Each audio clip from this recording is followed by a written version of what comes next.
Amira Raya. Oke, sudah semuanya. Hanya 2 orang yang tidak masuk. Semoga cepat diberikan kesembuhan. Untuk selanjutnya, Wisna akan bertanya terlebih dahulu ke kalian semuanya. Wisna harapkan kalian bisa menjawab dengan kompak. Pada minggu terakhir kita belajar tentang apa? Ayat.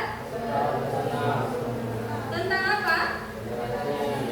Oke, ketika kita belajar tentang toleransi, maka kita diwajibkan untuk menerapkannya dalam kehidupan sehari-hari. Untuk selanjutnya kita akan belajar tentang materi iman kepada Rasul-Rasul Allah. Di mana tujuan pembelajaran pada hari ini yang pertama adalah peserta didik mampu mengkonsepkan 4 sifat wajib Rasul dan juga 4 sifat mustahil.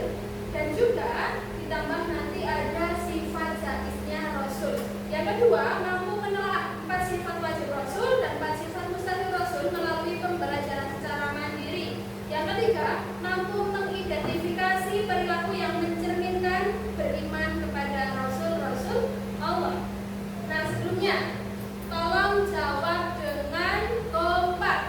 Apakah kalian ketahui tentang sifat-sifat yang harus dimiliki oleh seorang Rasul itu dinamakan sifat apa? Sifat wajib. Oke. Yang kedua, apakah Rasul itu memiliki sifat buruk?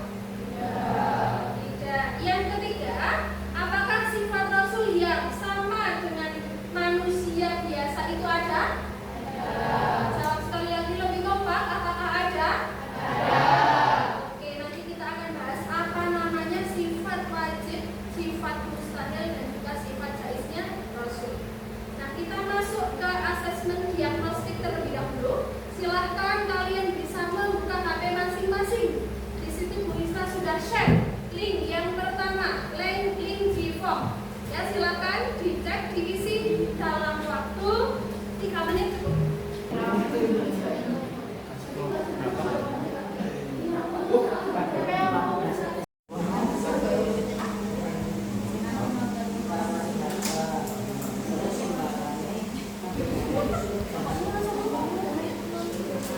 Coba bisa? Oke, gimana nih? Silakan diisikan sesuai dengan petunjuk yang ada.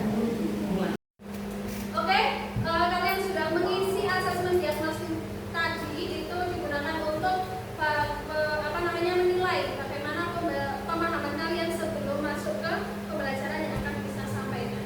Alhamdulillah tadi sudah banyak juga yang mendapatkan nilai baik, tetapi ada juga yang di bawahnya dan juga masih ada yang membutuhkan lebih banyak lagi pengetahuan. Yang pertama kami bisa sampaikan adalah tentang sifat Rasul. Di sini kita akan membahas 3. Yang pertama wajib, yang kedua mustahil, dan yang ketiga adalah jaiz. Silahkan bisa sambil kalian tulis tadi yang dirasa penting apa yang bisa sampaikan. Karena nanti materi yang bisa sampaikan tentunya akan ada di LKPD yang harus kalian kerjakan. Itu ya. Bisa akan menyampaikan yang pertama adalah sifat wajib. Yang pertama ada sidik, artinya jujur. Ya. Dan yang terakhir kita akan membahas sifat jaiz. Apa sih namanya sifat jaiz dari Rasul? Nah, sifat jaiz ini adalah a'radul basyariyah.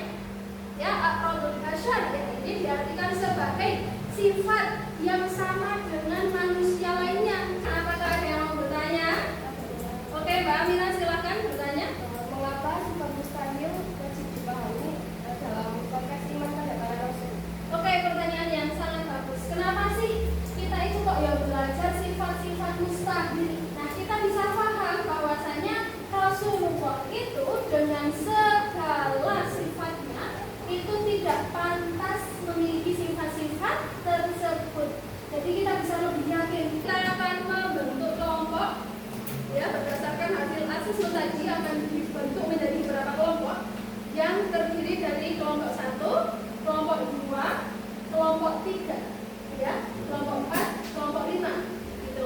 Silahkan nanti kalian bisa membaca dan juga menyelesaikan LKPD yang bisa sampaikan sesuai dengan kelompok masing-masing. Dari masing-masing kelompok nanti diharapkannya wajib menyertakan yang pertama menyebutkan sifat Rasul Allah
terakhir silahkan nanti presentasikan dengan baik.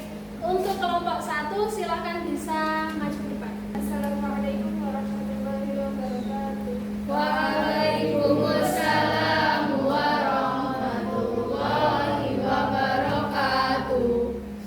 Kami dari kelompok 1 ingin presentasikan hasil diskusi kami mengenai video yang sudah dibagikan. Yang kami dapatkan dalam video Indonesia Tulis terdapat beberapa poin penting. Pentingnya memeriksa kebenaran informasi sama negatif berita palsu. Sekian presentasi dari kami. Apakah ada pertanyaan? Mengapa penting bagi umat Islam untuk meneladani sifat-sifat Rasul? Karena sifat-sifat tersebut wajib dipahami dan dijalankan dalam kehidupan sehari-hari. Sekian presentasi dari kami. Kurang lebihnya mohon maaf. Wassalamualaikum warahmatullahi wabarakatuh. Waalaikumsalam warahmatullahi wabarakatuh. Beri tepuk tangan. Oke, terima kasih untuk kelompok pertama yang sudah bagus dalam menyampaikan presentasinya. Untuk selanjutnya silakan dari kelompok 2 bisa maju ke depan. Dalam bacaan terdapat beberapa poin penting. Keteguhan Nabi Muhammad SAW, contoh keberanian dan ketulusan, nilai kejujuran dan amanah, kepedulian terhadap sesama, pengawasan Allah Subhanahu wa Ta'ala. Sifat jais, makan, minum, bekerja, dan lain-lain. Dari bacaan tersebut kita bisa mengambil pelajaran tentang kejujuran, kepercayaan, serta komitmen terhadap visinya dan kecerdasan. Kita tadi sudah melakukan presentasi dari masing-masing kelompok dan kalian sudah ada proses tanya jawabnya antara satu kelompok dengan kelompok yang lain. Maka kita akan memberikan kesimpulan bersama-sama terkait materi yang kita bahas pada hari ini. Bisa sampaikan di sini kita bisa mengambil kesimpulan bahwasanya dengan memahami sifat-sifat yang ada pada Rasulullah itu kita bisa lebih menghargai para Rasul, bahwa Rasul itu sebagai teladan yang ada di dalam hidup kita. Jadi kalian bisa memilih teladan yang pantas. Ini seiring berjalannya waktu kita bisa memperbaiki amalan ibadah yang ada di dalam hidup kita. Sudahkah kalian mengetahui sifat-sifat Rasulullah? Oke, apakah kalian bisa mencontohnya dan menerapkannya dalam kehidupan sehari-hari? Yang terakhir, apa yang tidak kamu sukai selama kegiatan pembelajaran? Alhamdulillah. Marilah kita akhiri pembelajaran hari ini. Silakan Mas Hadim untuk berdoa. Nanti kita bersama-sama melafalkan doa kafaratul majlis. Kita berdoa. Doa mulai. Subhanakallahumma wa bihamdika asyhadu